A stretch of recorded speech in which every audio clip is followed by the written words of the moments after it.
North Atlantic, April 1943, 11:18 hours. The submarine had already dived once. The lookout had spotted the aircraft earlier that morning, just a dark shape cutting across the clouds above the Atlantic convoy routes. The reaction had been immediate. Aircraft. Within seconds, the submarine had begun a crash dive. Ballast tanks flooded, and the boat slipped beneath the waves while the crew waited tensely for the explosions that often followed aircraft attacks. But no bombs came. The hydrophone operator listened carefully through his headphones. "Engines overhead," he reported.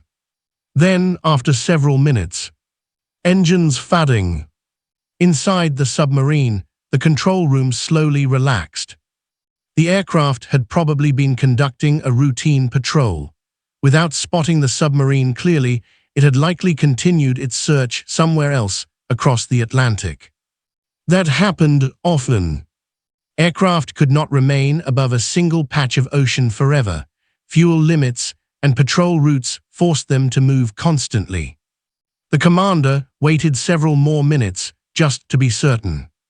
"Any engines?" he asked. The hydrophone operator listened again. "Negative." The ocean above had gone quiet. Satisfied, the commander gave the order. "Prepare to surface." Compressed air pushed through the ballast tanks, and the submarine slowly began rising back toward the surface. Inside the control room, several crewmen moved toward the ladder that led to the deck hatch. The submarine broke through the Atlantic waves moments later. The hatch opened. Fresh air rushed into the hull as lookouts climbed onto the narrow deck and began scanning the sky. Low gray clouds stretched across the horizon. No aircraft. The commander stepped onto the bridge and lifted his binoculars. Still nothing. To the submarine crew, the sky appeared completely empty. But several thousand meters above the cloud layer, an Allied patrol bomber was circling quietly. From that altitude, the aircraft crew could see the ocean clearly whenever breaks in the clouds appeared. The submarine's dive had not fooled them. Instead of attacking immediately, the pilot had simply climbed above the clouds and waited. And now the submarine had surfaced directly beneath them. Far above the gray cloud layer, the patrol bomber had never truly left.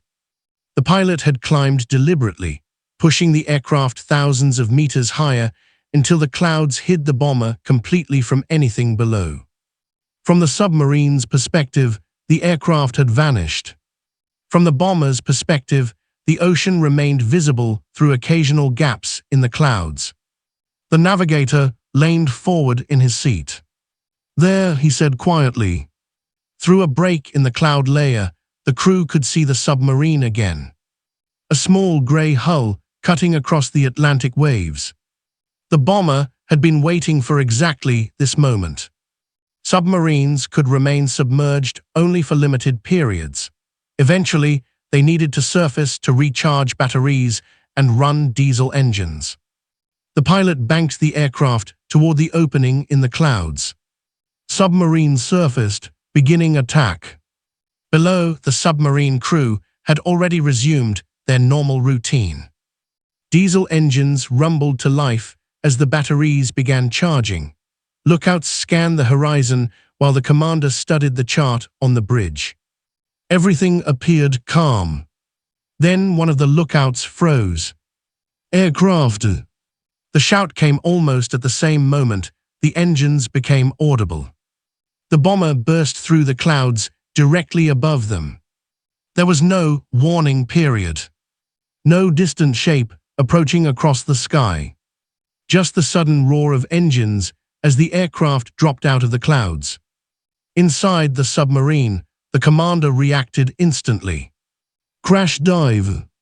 Crewmen scrambled toward the hatch while the diesel engines were cut and the ballast tanks opened.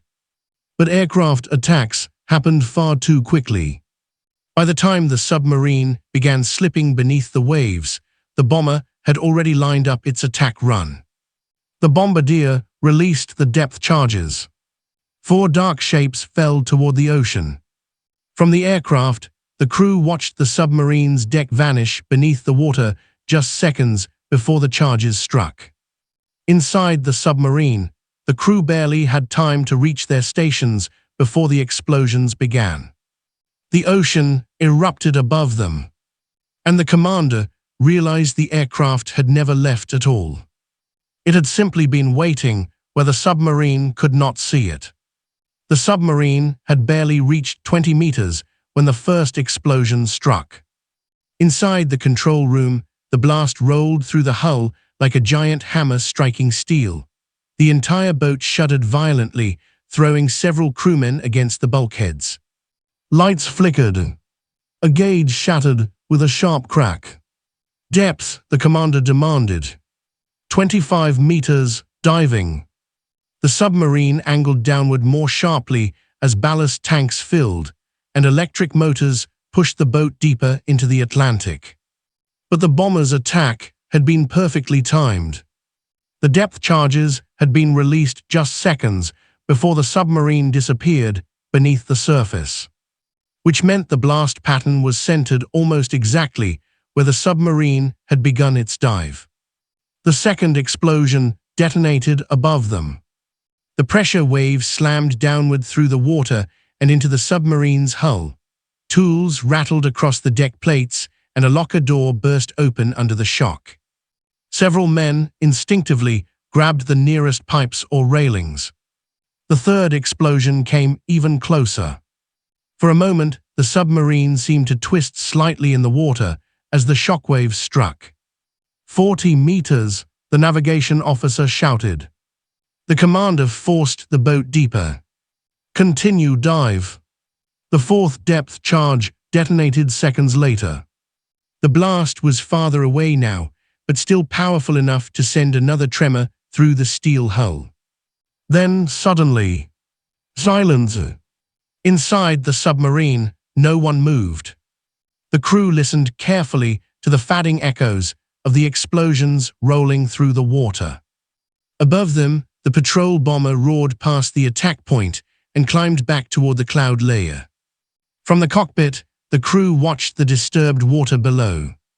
Foam and bubbles spread across the ocean where the charges had detonated. But the submarine itself had vanished beneath the surface. The navigator spoke quietly. Submarine submerged. The pilot nodded. That was enough. The aircraft began climbing again, returning to the altitude above the cloud layer where it could watch the ocean without being seen. Because the bomber's crew knew something important. Submarines could not stay underwater forever. And eventually, the submarine commander would believe the aircraft had gone. When that happened, the bomber would be waiting again. The patrol bomber climbed back into the cloud layer. From below, the aircraft had disappeared once again. But this time, the submarine commander did not know it. Inside the aircraft, the pilot leveled the bomber several thousand meters above the Atlantic. At that altitude, the thick cloud layer acted like camouflage, hiding the aircraft completely from anything on the ocean surface. The navigator studied the map. Submarine will stay down as long as possible, he said. That prediction was based on experience. Submarines forced underwater by aircraft rarely remained submerged for long periods unless destroyers were nearby. Battery power was limited, and running electric motors slowly drained the boat's energy supply. Eventually, the submarine would need to surface again. The bomber's crew intended to be there when it did. So instead of leaving, they began circling slowly above the cloud cover. Below the clouds, the Atlantic looked calm again. Inside the submarine, the crew waited tensely at 60 meters. The hydrophone operator listened carefully. Aircraft engines fadding, he reported. The commander nodded. That was exactly what he expected. Aircraft rarely stayed in one place for very long. Fuel limitations and patrol routes forced them to continue searching across wide areas of ocean. For several more minutes, the submarine continued drifting quietly beneath the surface. The hydrophone operator listened again. Nothing. The ocean above sounded completely empty. The commander studied the clock. They had already remained submerged longer than necessary. Remaining underwater consumed precious battery power and slowed the submarine's ability to maneuver. Finally, he gave the order. Prepare to surface. Above the clouds, the bomber pilot saw something through a break in the cloud layer. A thin disturbance on the ocean surface. The navigator leaned forward. There. The submarine was rising again. The bomber turned immediately. Because the submarine commander had made exactly the decision they had been waiting for. The submarine broke the surface slowly. Compressed air forced water out of the ballast tanks as the hull rose through the Atlantic waves. Moments later, the hatch opened and the first lookout climbed onto the narrow bridge. Gray clouds stretched across the sky. The ocean looked empty. Clear, the lookout reported. Inside the submarine, the diesel engines roared to life as the crew began recharging the batteries that had been draining during the dive. But high above the cloud layer, the patrol bomber had already begun descending. The pilot pushed the nose of the aircraft downward toward a gap in the clouds. Within seconds, the bomber dropped through the cloud cover. The submarine appeared directly below. On the bridge, the lookout reacted instantly. Aircraft overhead. The warning came too late. The bomber was already diving toward the target. Inside the submarine, the commander shouted the order that had become instinct. Crash dive. Crewmen rushed toward the hatch while the diesel engines were shut down again. The submarine had barely surfaced for 2 minutes before it was forced back underwater. But the aircraft was already aligned for its attack. The bombardier released the depth charges. 4 bombs fell into the ocean only seconds after the submarine began its second dive. The first explosion erupted beside the hull as the submarine slipped beneath the surface. The pressure wave slammed into the boat with tremendous force. Inside the control room, lights flickered violently as tools clattered across the deck plates. The second detonation followed almost immediately. The submarine shuddered again as the blast rolled through the water. Above the ocean, the bomber roared past the attack point and began climbing again toward the cloud layer. From the cockpit, the crew looked back at the violent disturbance spreading across the sea. The submarine had been caught again. And this time, the commander understood the truth. The aircraft had never left. The submarine continued diving. Inside the control room, the commander gripped the edge of the chart table as another shockwave rolled across the hull. Depth: 40 meters, 50. The submarine pushed deeper into the Atlantic, hopping to escape the center of the depth charge pattern.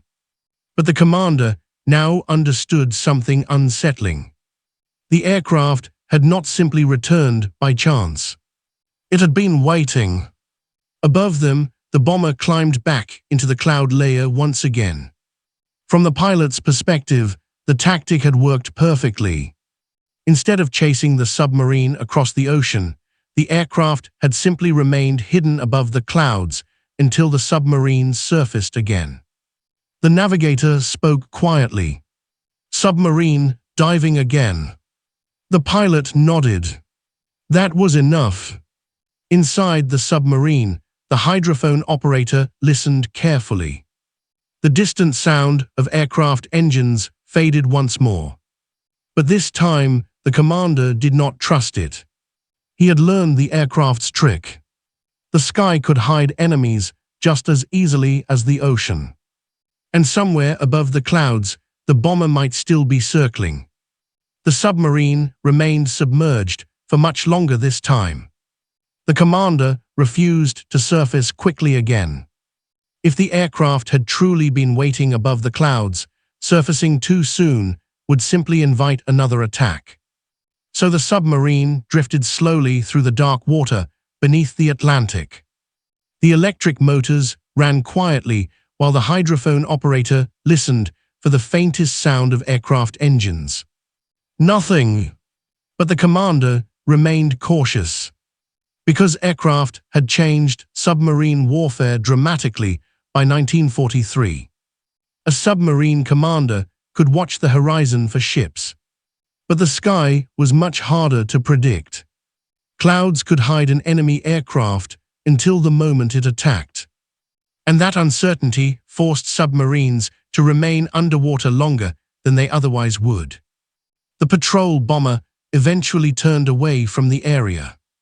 Fuel limits and patrol routes forced the crew to continue searching elsewhere across the Atlantic. But the attack had already accomplished its purpose. The submarine had been forced underwater twice. Each dive drained battery power and delayed the submarine's ability to hunt convoys effectively. Aircraft did not always need to destroy submarines. Sometimes simply interrupting their patrols was enough. A submarine that spent hours hiding underwater could not attack ships. And that meant the convoy routes remained safer.